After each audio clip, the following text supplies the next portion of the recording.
And then I mentioned about the actual rails were printed in plastic. Now, originally, I wasn't going to go that far. I really wanted to actually make the wheels for the locomotive out of metal. And I tried various different techniques. You can't, print metal on an expensive 3D printer. Um, and I tried the various techniques to make metalize the wheels.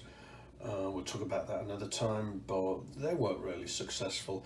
I decided that really I would actually need a metal turning lathe to actually make the wheels properly, and I haven't got one, so I didn't. So I then went on to the second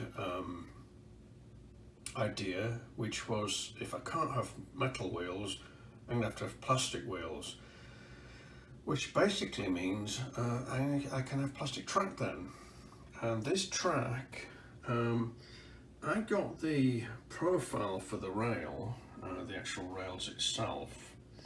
This profile here was from the internet. There's there's a site that has, I think it's called Highway Railroad or Railway Highway or something like that. It's got loads and loads and loads and loads of plans for actual track in terms of the actual profile and what the sleeper width was, etc.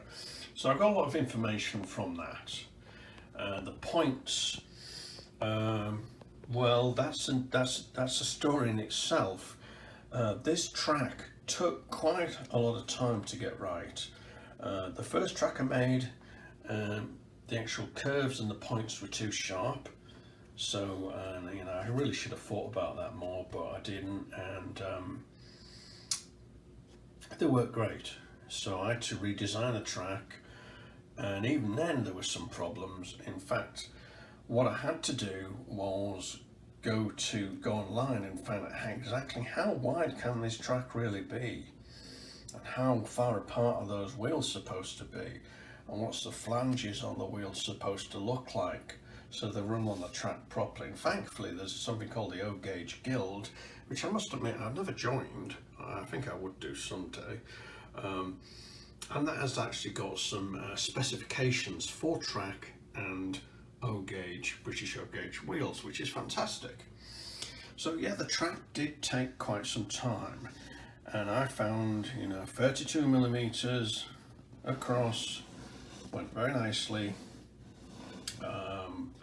I mean, it's supposed to be very slightly less than that in reality, but this worked fine. And once I got the wheels on the locomotive right, it was okay, everything worked great. And so I was very pleased about that.